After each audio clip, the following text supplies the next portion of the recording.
नमस्कार दोस्तों, मैं डॉक्टर अशोक त्रिपाठी आपका स्वागत करता हूं अपने channel history culture historiography and research methodology में।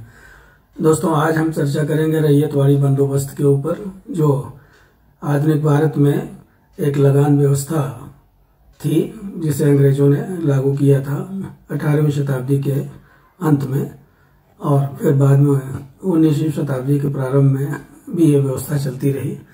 तो लेकिन उसके पहले मैं आपसे हमेशा की तरह अपील करूंगा कि आप मेरे चैनल को सब्सक्राइब करें, बेल आइकन अवश्य दबाएं, जिससे आपको आगे आने वाली जो प्रतियोगिता परीक्षाएं हैं उनके संबंध में आपको पूरी जानकारी मिलती रहे। जो नए नए टॉपिक्स हैं वो सारे टॉपिक्स पाइपलाइन में हैं जो धीरे धीरे सामने आएंगे। तो फिलहाल आइए शुरू करते हैं। रैयतवाड़ी बंदोबस्त की क्या विशेषताएं थी, ये जानने का प्रयास करते हैं। मित्रों, रैयतवाड़ी बंदोबस्त 19वीं शताब्दी के आरंभ में मद्रास और बंबई प्रांतों के कुछ हिस्सों में लागू किया गया। 1792 ईस्वी में रैयतवाड़ी पद्धति को बारामहल जिले में पहली बार कर्नल रीड के द्वारा लागू किया गया। इसकी खास बात यह थी कि इसमें जो लगान का जो समझौता था वो जमींदारों से न करके, जैसे कि आप देखते हैं परमानेंट सेटलमेंट में जमींदारों से कर लिया जाता था, लेकिन इसमें जमींदारों से न करके वास्तविक किसानों से किया जाता था जो कि भूमि के स्वामी होते थे। तो प्रारंभ में यह 3 से 10 वर्ष की अवधि के लिए किया गया था, और जब इस व्यवस्था की उपयोगिता से रीड का विश्वास, कर्नल रीड ने जिसने कि इसे पहले लागू किया था, जब उसका विश्वास इस व्यवस्था से उठने लगा था, उसी समय सर थॉमस मुनरो का इस व्यवस्था पर विश्वास बढ़ने लगा था, और थॉमस मुनरो इस पद्धति का कट्टर समर्थक बन गया। जब मुनरो को निजाम से प्राप्त क्षेत्रों का कलेक्टर बनाया गया, जिसे सीडेड टेरिटरीज कहते थे, तब उसने इस क्षेत्र में रैयतवाड़ी पद्धति लागू की। किंतु इस प्रकार 1809 तक इस पद्धति को मद्रास प्रांत में कुछ स्थानों पर लागू किया गया, किंतु कोर्ट ऑफ डायरेक्टर्स के आदेश पर इसे कुछ समय के लिए स्थगित कर दिया गया। बाद में पता चला कि ये व्यवस्था जो है वो ज्यादा सफल हो सकती है। इस व्यवस्था से अंग्रेजों की जो लगान की राशि थी वो काफी बढ़ सकती है, तो इसको एक बार 1818 में फिर से लागू कर दिया गया। अब मुनरो का कहना था कि भू राजस्व की व्यवस्था जमींदारों की अपेक्षा सीधे उन छोटे जमींदारों के साथ करनी चाहिए जो काश्तकार हैं, जो अपनी भूमि के स्वामी हैं। दूसरी बात यह थी कि मुनरो का यह कहना था कि जमींदारों के बजाय काश्तकारों के साथ ही बंदोबस्त करना ठीक रहता है, क्योंकि अगर हम जमींदारों के साथ समझौता करेंगे तो लगान का एक बहुत बड़ा भाग जमींदारों के पास चला जाता है, और इससे कंपनी को आर्थिक रूप से हानि पहुंचती है। तीसरी बात यह थी रैयतवाड़ी व्यवस्था में कि यह व्यवस्था भारतीय परंपरा के अनुकूल थे, क्योंकि लगान का भुगतान उसी व्यक्ति को करना था जो जमीन को जोतता था, यानी किसान को करना था। तो इस तरह इस व्यवस्था में भूस्वामी, किसान तथा मजदूर तीनों का सम्मिश्रण होता था। इस व्यवस्था के समर्थन में यह भी कहा गया कि ब्रिटिश शासन की शक्ति का आधार किसानों का शोषण करने वाले कुछ गिने चुने जमींदार नहीं होंगे, बल्कि अधिकतर कृषक वर्ग होगा। तो खेती की भावी उन्नति को ध्यान में रखते हुए भी यह व्यवस्था उपयोगी साबित होगी, क्योंकि रैयत पुश्तैनी अधिकार पाकर अधीनस्थ काश्तकार की अपेक्षा भूमि की अधिक सेवा कर सकेगी। अच्छा, इसके अलावा उनका यह मानना था कि इससे उद्यम को बढ़ावा मिलेगा और कृषि का स्तर या खेती का स्तर सुधारने में भी सहायता मिलेगी। यह व्यवस्था मद्रास, बंबई के कुछ भागों, बरार, बर्मा, असम और कुर्ग के कुछ भागों में लागू की गई। इसके अंतर्गत कुल ब्रिटिश भूमि के 51% हिस्से को सम्मिलित किया गया।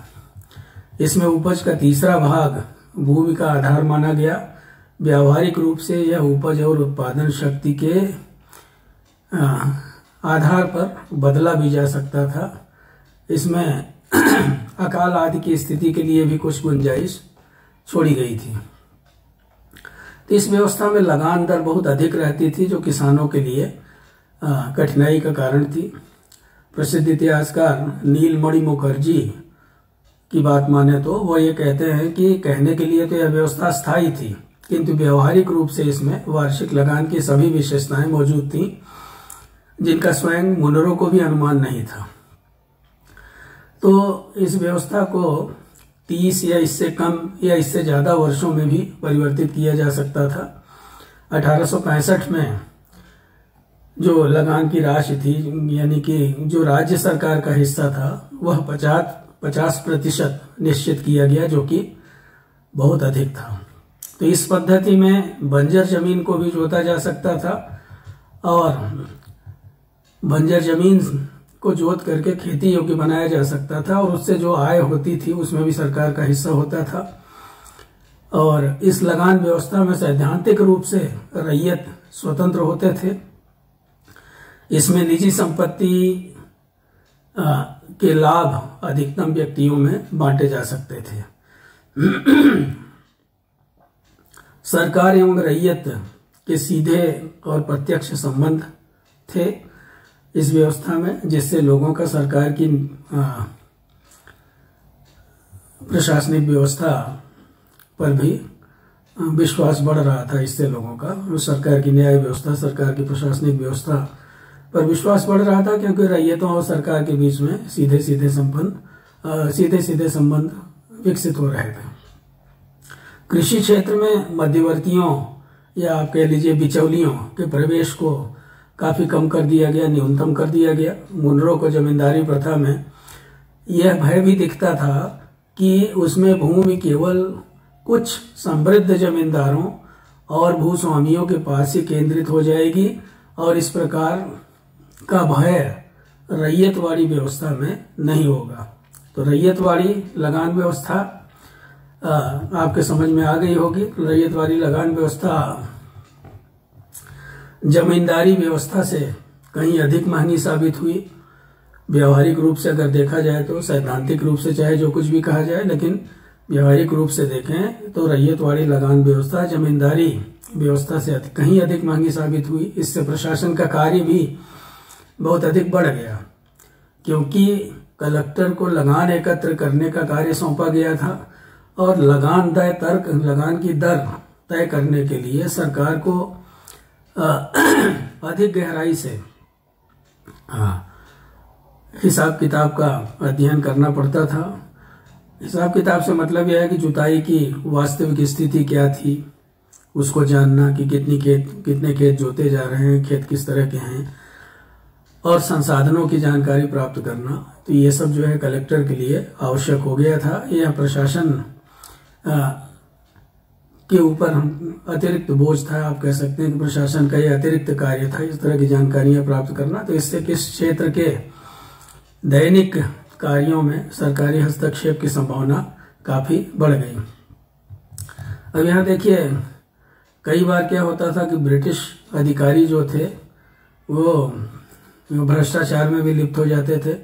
ब्रिटिश अधिकारियों ने अब वही स्थान ग्रहण कर लिया जो कि अस्थायी बंदोबस्त में जमींदारों का स्थान था, यानी कि ब्रिटिश अधिकारी ही एक तरह से जमींदारों जैसा व्यवहार करने लगे। लगान तय करने के पहले कंपनी के अधिकारियों द्वारा भूमि की जांच की जाती थी। यहाँ पर भ्रष्टाचार सबसे अधिक था। घूस या बेईमानी से भूमि की उत्पादन शक्ति या वास्तविक उत्पादन को सही ढंग से नहीं बताया जाता था, यानी उनके गलत आंकड़े प्रस्तुत किए जाते थे। राजस्व विभाग का जो है वो विस्तार करना पड़ा कंपनी को। सरकारी कर्मचारियों की संख्या बहुत अधिक बढ़ गई, और सरकारी कर्मचारियों की संख्या बढ़ानी पड़ी, क्योंकि जब रैयतवाड़ी व्यवस्था हो गई थी तो जाहिर है कि जब सीधे सीधे व्यवस्था सरकार ने अपने हाथ में ले ली, जमींदारों को हटा दिया, तो कर्मचारियों की संख्या बढ़ना लाजमी था। और सरकारी कर्मचारियों की संख्या बढ़ने से प्रशासन का खर्च भी बढ़ गया। आरसी दत्त, जिन्होंने भारत का आर्थिक इतिहास लिखा है, उन आरसी दत्त का कहना है कि इस बंदोबस्त से कंपनी कि रैयतों पर जकड़ का वही स्वरूप हो गया जो गुलाम के ऊपर उसके मालिकों का होता है। यानी रैयत जो है वो एक तरह से गुलाम हो गए और जो कंपनी के अधिकारी थे वो मालिक हो गए और कंपनी उनसे वे सारे संसाधन भी छीन सकती थी जो उन्हें जीवित रखने के लिए अनिवार्य थे। कंपनी का एक डायरेक्टर जो है उसने अपने अनुभव लिखे तो उसने ये लिखा कि मेरे विचार में इस तथ्य से इनकार नहीं किया जा सकता कि रैयतवाड़ी प्रथा का मुख्य लक्ष्य यही था कि जमीन से उत्पन्न उपज का अधिकाधिक भाग लगान के रूप में सरकार को प्राप्त हो सके। तो इस बंदोबस्त के प्रभाव की बात अगर हम करें तो हम ये देखते हैं कि इसका प्रभाव, रैयतवाड़ी व्यवस्था का प्रभाव किसानों के ऊपर हानिकारक सिद्ध हुआ। राजस्व की दर एक तो काफी ऊंची थी, जैसे शुरू में मैंने आपको बताया कि 1/3 था, बाद में आगे चल करके उसको 50% कर दिया गया। तो राजस्व की दर ऊंची होने के कारण राजस्व देने के बाद किसानों के पास इतनी पूंजी नहीं बचती थी कि वे भूमि में सुधार लाकर और उत्पादन बढ़ा सकें। यानी उनके खाने पीने भर का भी नहीं बचता था। राजस्व विभाग के कर्मचारियों की सख्ती के कारण किसान को सूखे और अकाल के समय भी लगान देना पड़ता था। इसका परिणाम यह हुआ कि काश्तकारों के लिए साहूकार से ऋण लेना अनिवार्य हो गया और इस तरह से जो है किसान जो था वो साहूकारों के चंगुल में फंस गया और अंततः साहूकार किसान की जमीन का मालिक बन गया।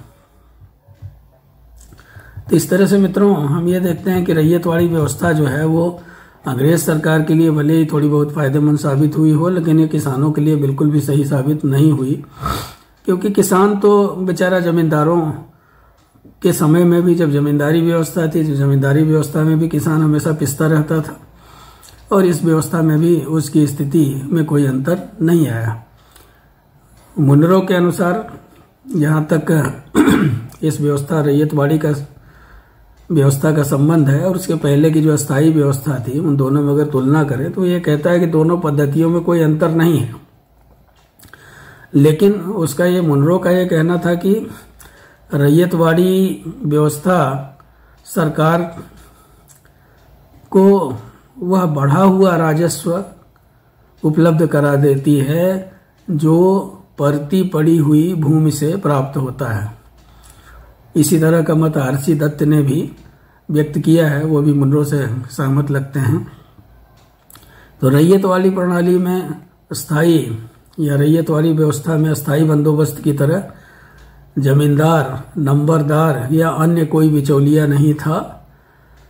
रैयत या किसान और सरकार के बीच सीधा संबंध था। जमींदारी की तुलना में रैयतवाड़ी की विशेषता यह थी कि इसने बहुत अधिक भूस्वामियों का स्थान एक जमींदार अर्थात सरकार को दे दिया। अब जैसे बहुत सारे भूस्वामी जो थे वो उनके लिए सरकार ही जमींदार बन गई। तो इस तरह से मित्रों आपके समझ में आ गया होगा कि रैयतवाड़ी व्यवस्था क्या थी। रैयत का मतलब किसान था। इस व्यवस्था में सीधे सीधे किसानों के साथ समझौता किया जाता था, नंबर 1 बात। दूसरी बात यह थी, शुरू में इसे कर्नल रीड ने लागू किया था, बाद में कंपनी के डायरेक्टर्स ने इसे स्थगित कर दिया, फिर आगे चल करके इसे फिर लागू किया। थॉमस मुनरो इसका बहुत बड़ा समर्थक था। इसमें जो समझौता लगान का किया जाता था वो जमींदारों के साथ न करके सीधे सीधे रैयतों के साथ किया जाता था, क्योंकि सरकार का ये मानना था कि अगर जमींदारों से समझौता किया जाएगा तो जो लगान वसूल होगा उसका एक बहुत बड़ा भाग जमींदार जो है उनके पास चला जाएगा।